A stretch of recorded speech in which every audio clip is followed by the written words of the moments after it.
안녕들 하십니까.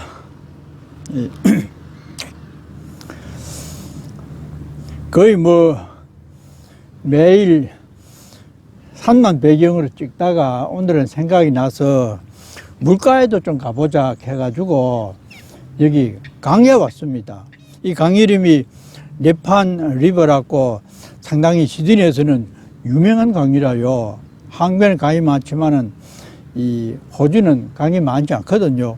물도 많고 새들도 이 전둥오리인지 무슨 뭐 그런 것도 살고 이 상당히 풍광이 괜찮은 곳이라요. 이 물도 계속 흐르고 흘러가고 있습니다.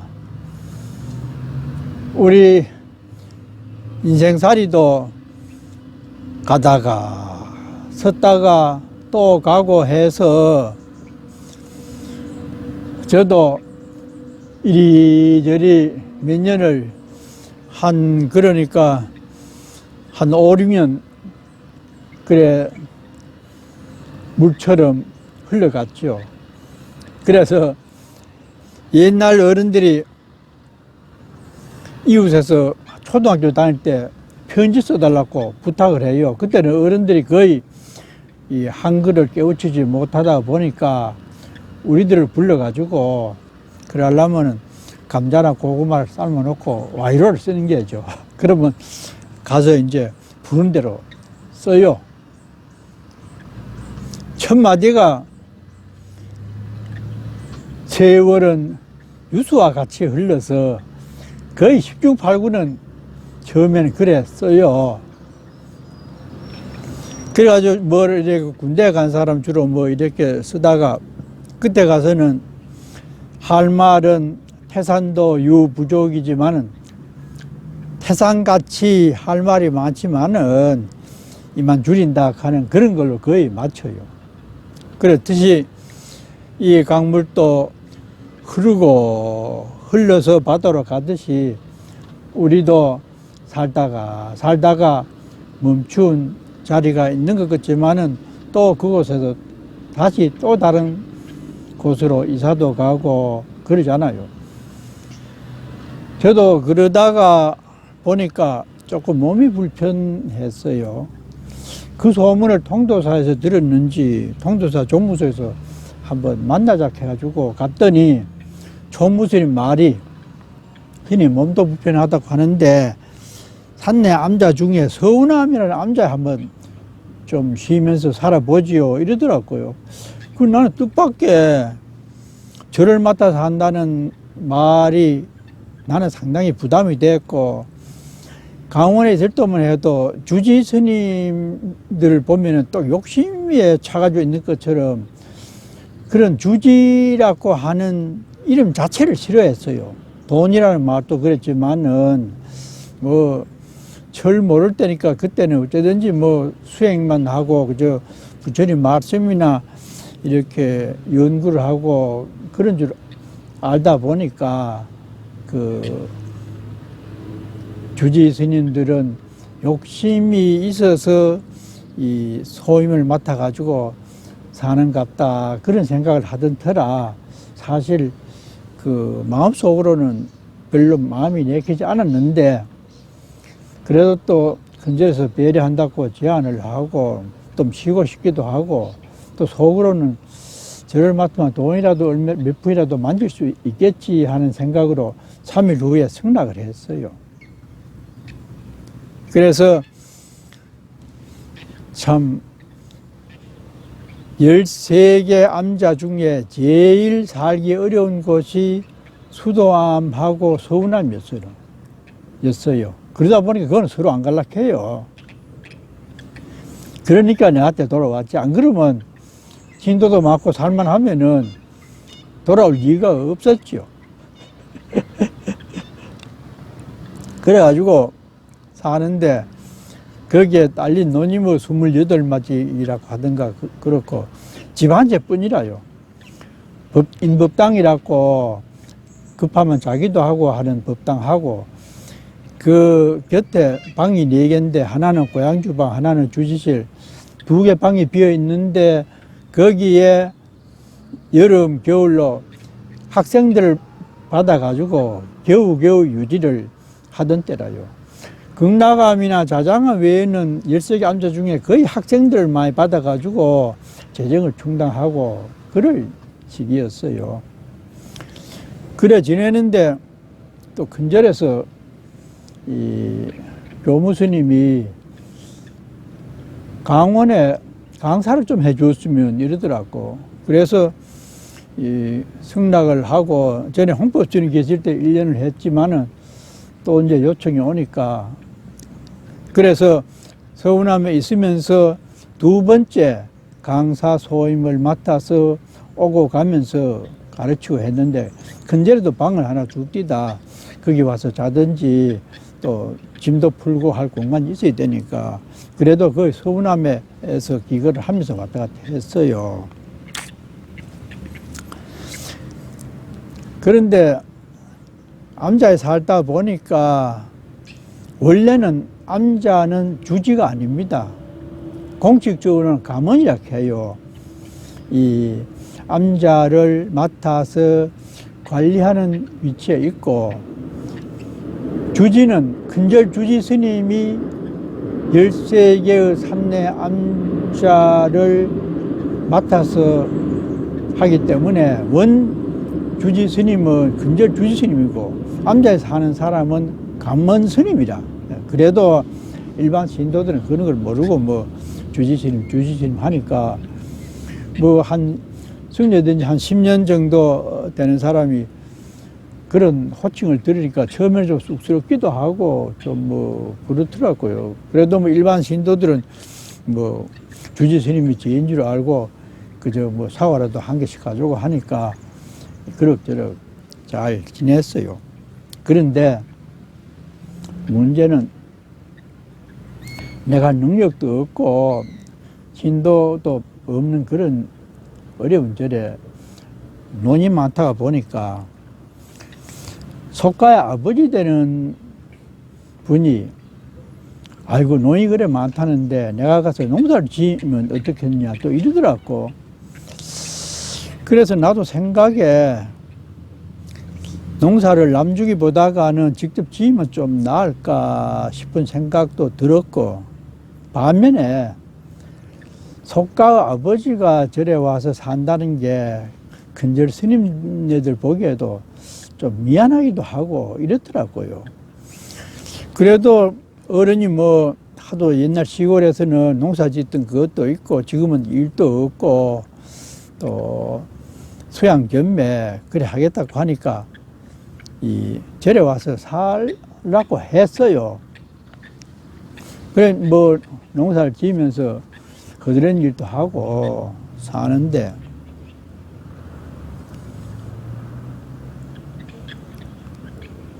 내가 어느 날 부산에 갔다 오니까 난리가 났대요. 농막에 불이 났다고 그랬어요.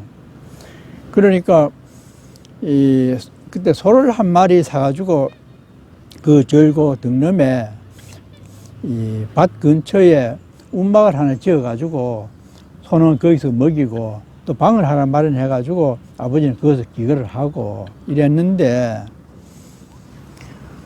뭐 어째 됐는지 불이 나가지고 통도사 큰절 스님이 다 올라오고 이 소방서 차도 올라오고 막 난리 났대요. 그러니까 참 얼마나 미안한지 그 마음이 안 그래도 내키지 않았는데 그 초막에 불이 나가지고 그랬다고 하니까 참 부끄럽기도 하고 면목이 없더라고요.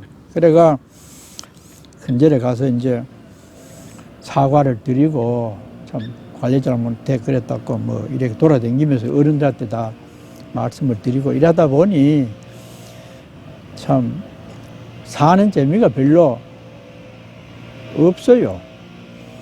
그 산내 암자라고 이렇게 큰절 곁에 살면은 명절이 되면은 어른 스님께 선물도 좀 드려야 되고 용채도 좀 드리고 자주 거래도 있고 이래야 되는데 워낙 암자가 가난하다가 보니까 마음은 있고 해야 될 줄은 아는데 그게 안 되니까 힘도 못 쓰겠고 참 뭔가 어정쩡하게 그렇게 사는 중에 농막에 불까지 났으니까 이래저래 미안했죠.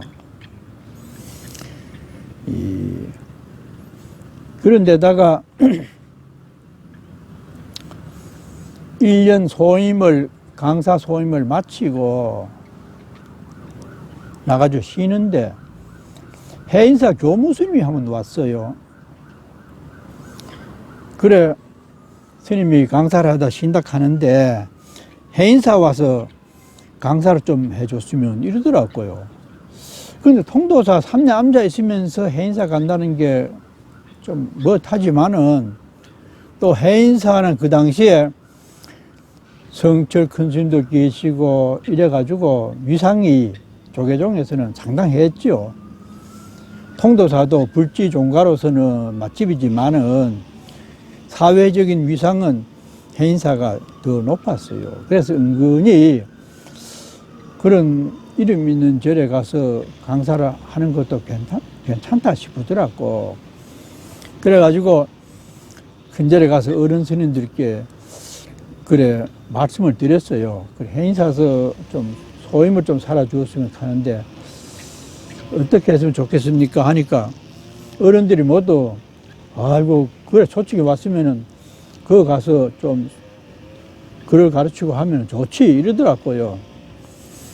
그래서 마음이 참 어중간하게 암자를 맡았으면 거기에 있으면서 사찰 관리를 잘하고 이래야 되는데 또 해인사에서 강사한다는 또 자부심 비슷한 것도 생기고 해가지고 어른들도 승낙하고 주인스님하고 다 승낙을 받고 해인사 갔습니다. 거기 가서 또 이제 사집 내가 2번 가르치던 이 사집을 가르치게 됐는데 그러다가 보니까 큰절에서도 아마 좀 말썽이 있었는 것 같아요. 허락은 해도 서운함 가머니 그 절을 비우고 해인사에 가서 사니까 조금 그런 것도 있었고 또 그 우리 아버지가 술을 좋아했어요. 그래가지고 신평장날 가서 뭐 술도 좀 자시다 보니까 들리는 소문에 뭐 니아카에 실려왔다 그런 말도 나돌고 이래저래 나는 상당히 마음이 불편하고 이랬는데 아이고 얼른 서운함을 떠났으면 싶은 마음이 간절했는데 어른이 또 농사 올해만 짓고 그러다가 거의 5년을 거기서 살게 됐어요. 그래가지고 거기서 1년 강사를 해인사에서 하고 마치고 졸업을 그 수료를 시키고 나서 통도사 왔어요. 왔는데 어느 날 큰절 총무스님이 좀 보자고 그러더라고요. 그래서 종무소 내려갔더니 한다는 말이 스님 미안하지만은 저를 좀 비워주었으면 좋겠습니다 이러더라고요. 순간적으로 약간 섭섭한 기분도 있었지만은 그 아버지가 와 계신다는 그 사실하고 또 불도 냈고 또 뭐 술을 자시고 뭐 이렇게 추태도 부렸다 하는 소문도 있고 해가지고 나도 많이 부끄럽던 차에 아이고 잘 됐습니다. 아이 그래요. 비워드리죠. 참 잘 됐다고 내가 말은 하면서도 약간 서운한 감정은 있었어요. 아 내가 힘이 없고 사찰 관리를 잘 못해가지고 솔직히 말하면 나가라고 했을 때는 쫓겨난 거잖아요. 좋은 말로 뭐 이래저래 말은 해도 내용으로 보면은 또 쫓겨날 만도 하죠. 그 불을 내고 그 관리도 안 하고 그 행사에 가서 그렇게 소임을 보고 그러다가 보니까 못마땅한 점이 많이 있었겠죠.